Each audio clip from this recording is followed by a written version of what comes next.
किस पर? Shashi Deshpande. Shashi Deshpande as a novelist. This is the lecture for MA English 4th semester, Indian Writing English. Introductory part we see Shashi Deshpande is one of the most famous novelists of India. She is a recipient of the Sahitya Akademi Award and the Padma Shri Award in 1990 and 2009 respectively. She was born in 1938. She is basically a Kannada writer. India में कर्नाटक में जन्म लेने वाली शशि देशपांडे का जन्म 1938 में हुआ था। एक कन्नड़ राइटर हैं। उन्हें 2 अवार्ड मिल चुके हैं, साहित्य अकादमी अवार्ड और पद्मश्री अवार्ड। साहित्य अकादमी अवार्ड 1990 में मिला और पद्मश्री 2009 में। इस प्रकार एक अच्छी ख्याति प्राप्त राइटर हैं, फेमिनिज्म की स्त्रीवादी राइटर हैं और मल्टी डायमेंशनल थीम्स पर इनके उपन्यास हैं जो भारतीय संस्कृति, कला, कौशल, भेदभाव, जाति, धर्म, स्त्री पुरुष में डिस्क्रिमिनेशन, स्ट्रगल, ये सब प्रस्तुत करते हैं जो इनकी मुख्य थीम्स रहती हैं। एज ए नोवेलिस्ट देखते हैं। As a versatile genius, her contribution as a novelist, short story writer, children literature writer and as an essayist is praiseworthy. उन्होंने बहुत सारा काम किया है उपन्यास के क्षेत्र में, शॉर्ट स्टोरी राइटिंग के रूप में, राइटर के रूप में, और खासकर बच्चों के लिए भी उन्होंने चिल्ड्रन लिटरेचर लिखा जो अति प्रशंसनीय है। कुछ एसेज भी लिखे हैं। In the galaxy of Indian writers in English, she has stamped her name in the chain of renowned writers of world repute. विश्व लेवल के ख्याति प्राप्त राइटर्स की जो गैलेक्सी है उसमें उन्होंने अपना नाम स्थापित किया है। She has published her 9 novels और 9 उपन्यास उनके प्रकाशित हो चुके हैं। She has boldly favoured women life, और जो वुमेन लाइफ है उसका उन्होंने अत्यंत फेवर किया है, एक पक्ष लिया है जो उनके साथ सदियों से डिस्क्रिमिनेशन, भेदभाव होता रहा है, उसको उजागर किया है Shashi Deshpande. As a feminist तो सबसे पहले यही देख लेते हैं कि किस हद तक वो स्त्रीवादी हैं। As a feminist she has played the great role in the revolution of feminism. Feminism, स्त्रीवाद वर्ल्ड लिटरेचर का बहुत महत्वपूर्ण पार्ट है, उसमें इनका भारी योगदान है। In her novels she has minutely portrait women's sorrows, revealing the picture of male dominated Indian urban society। Bharat में जो शहरी समाज है, शहर हैं, शहर में महिलाओं का किस तरह से दमन होता है, शोषण होता है, उस चीज़ का रिफ्लेक्शन इनके उपन्यासों में मिलता है और वो बड़ी बारीकी से उन्होंने किया हुआ है। कुछ उपन्यासकार रूरल बैकग्राउंड को लेते हैं, रूरल क्षेत्र को लेते हैं, उसका उजागर करते हैं, खुलासा करते हैं। तो शशि देशपांडे ने मैनली अर्बन क्षेत्र पकड़ा है और अर्बन क्षेत्र में, शहरी क्षेत्रों में महिलाओं की दशा और दिशा किस तरह की है और पुरुष प्रधान समाज में उनकी किस तरह से प्रताड़ना होती है, इसको एक्सपोज किया है। It is generally believed that in towns and cities the educated people live and they are superior in thought in comparison to rural areas. सामान्य तौर पर हमारी ये सोच बनती है कि ग्रामीण और शहरों की तुलना में शहरों में आदमी ज़्यादा समझदार हैं, पढ़े लिखे हैं, तो उनकी सोच में काफ़ी परिवर्तन होना चाहिए, ऐसा लगता है, परंतु ऐसा है नहीं। महिलाओं के क्षेत्र में और जो डिस्क्रिमिनेशन है महिलाओं से के साथ जो जेंडर बेस पर, वो रूरल और अर्बन में लगभग एक जैसा ही है। पीपल जो हैं वो उनमें कहीं ज़्यादा जो सोच में बदलाव नहीं है। Deshpande has bluntly broken this notion, exposing the fact that even the well-educated people residing in towns and cities are equally discriminative as the laymen living in rural areas are. She says that they are not free from mean mentality and traditional negative thinking towards women. ये बड़े boldly बुलंदी के साथ ये expose करती हैं कि गांव और शहर में कोई अंतर नहीं है महिलाओं की प्रताड़ना को अगर देखें तो ये बराबर उतने ही हैं, तरीके अलग अलग हैं और उनका शोषण अलग अलग तरह से है, पर शोषण दोनों जगह जारी है। अब हम देखते हैं थीम्स इन हर नोवेल्स कि उनके उपन्यास में किस तरह से उपन्यासों में थीम्स हैं, क्या क्या खास विषय वस्तु में मिलती हैं।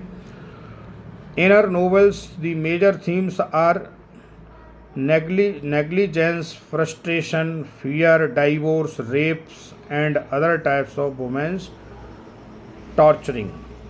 उनके जो उपन्यास हैं उनमें बहुत सारे मल्टी डायमेंशनल थीम्स हैं वुमेन लाइफ को लेकर के। जो खास मिलते हैं उसमें नेग्लिजेंस, उपेक्षा, महिलाओं की पारिवारिक उपेक्षा कैसे होती है, कभी पति द्वारा, कभी सास ससुर द्वारा, कभी और रिलेटिव्स के द्वारा, कभी पेरेंट्स के द्वारा।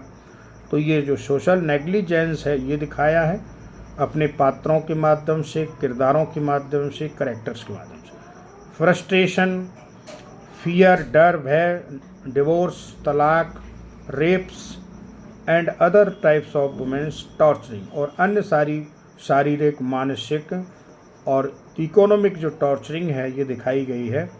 The main motive behind writing this article is to expose Deshpande's views on feminism. इस लेखन से जो ये लिखा गया है उसका मुख्य पर्पज है कि देशपांडे किस सीमा तक फेमिनिस्ट हैं और महिलाओं की समस्या किस तरह से एक्सपोज करती हैं। So it is needful to know first what the feminism is. Feminism is क्या है ये भी देखना जरूरी है। The term feminism has been originated from the Latin word feminia. ये फेमिनिज्म है, ये लैटिन शब्द है, फेमिना से बना है, femina which means women, femina means औरत, वुमेन होती है। It refers to the emancipation of women are supposed to be inferior in comparison to man in society. Feminism के अंतर्गत ये दिखाया गया है कि किस प्रकार से मनुष्य अपने आप को, पुरुष वर्ग अपने आप को सुपीरियर मानता है और महिलाओं को, लेडीज को इन्फीरियर मानता है। ये लगभग पूरे विश्व की सोसाइटी का सिनेरियो है। This is the major problem of women life and this problem is not confined up to any particular country but almost it is spread in the entire world. ये कोई खास देश विशेष से नहीं संबंध रखती है, ये समस्या पूरे संसार की है। So in present scenario of literature feminism has become a part of debate. इसलिए आज के परिवेश में जो लिटरेचर है उसमें जो फेमिनिज्म है ये वर्ल्ड वाइड इशू है, डिबेट का, बहस का और विमर्श का। Through her novels Shashi Deshpande has openly come to confront with the women challenges. अपने उपन्यासों के माध्यम से शशि देशपांडे आर पार की लड़ाई लड़ने के लिए सामने खड़ी होती हैं और कन्फ्रंट करती हैं मेल डोमिनेटेड सोसाइटी में महिलाओं के पक्ष में। Her all 9 novels are replete with the exploration of women plight. उनके 9 उपन्यास हैं, सभी में वुमेन का साथ दिया है, पक्ष लिया है और उनकी पीड़ा, वेदना, संकट, स्ट्रगल ये सब दिखाया गया है। इसके साथ इंस्पिरेशन भी दी गई है कि किस तरह से उनको पुरुष प्रधान समाज में अपने स्ट्रगल करते हुए इन शोषण के खिलाफ खड़े होना है। As a writer she started her work not thinking that she was working in the stream of feminism. उन्हें ऐसा नहीं दिखाना है कि मैं एक फेमिनिस्ट हूँ और मैं फेमिनिज्म, बल्कि उन्होंने तो जो सही चित्रण है वो किया है। अपनी आर्ट ऑफ राइटिंग, जो लेखन की शैली है, भाषा शैली है, कला है, ये सब कुछ उन्होंने उद्धृत किया है और उन सबसे के मूल्यांकन से परिलक्षित होता है कि she was a great feminist in this concern. Her philosophy of life, Shashi Deshpande के मन में क्या चलता है, उनकी फिलॉसफी क्या है, वो क्या सोचती हैं, इस समाज के बारे में। As being a feminist she has clearly exposed the gross gender discrimination and its fallout in a male dominated society in her first novel roots and shadows.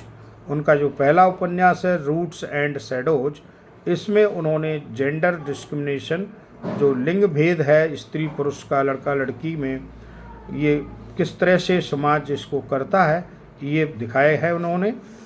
Through this novel she has depicted the एग्नी and suffocation experienced by the protagonist Indu. इसमें एक लड़की होती है इंदू नाम की, ये protagonist है, female protagonist in a male dominated tradition bound society. Indu, being an educated and self-respected woman, does not agree to follow the imposed commands by her husband. एक पढ़ी लिखी होने के नाते वो अपने जो पति है उसको जो किलच करके रखना चाहता है, दमन करके रखना चाहता है कि मैं अपनी चलाऊं तेरी कौन सुने, तो वो उसको नहीं झेल पाती है और उससे संघर्ष करती है। पढ़ी लिखी होने का उसे भी गर्व है कि मैं भी पढ़ी लिखी हूँ और सोसाइटी में मेरा भी उतना ही स्थान होना चाहिए जितना कि पुरुष का है। अपने पति से कन्फ्रंट करती है Indu. If we talk of her second novel, दूसरा जो नोवेल है शशि देशपांडे का, उसका टाइटल है the dark holds no terror. Dark holds no terror, जो इस सिलेबस में भी है MA 4th सेमेस्टर में। इसमें we can say that its protagonist Saru comes ahead to protest her husband. Saru, उसका पूरा नाम सरिता है, सरिता को सरू कह के भी इसमें बार बार रिपीटिशन हुआ है। तो सरिता नाम की लड़की है, वो किस तरह से अपने हस्बैंड को के सामने प्रोटेस्ट करती है। उसका हस्बैंड भी उसी तरह का है जो उसको दबोच के रखना चाहता है। Who wanted to keep her under his clutch in that long silence. अब उनका जो अगला उपन्यास है उसमें लॉन्ग साइलेंस है। हर थर्ड नोवेल, उसमें जया नाम की लड़की होती है। तो 3 उपन्यास हैं, इसमें एक में इंदू का जिक्र है, दूसरी में आपका सरिता का है, तीसरी में जया।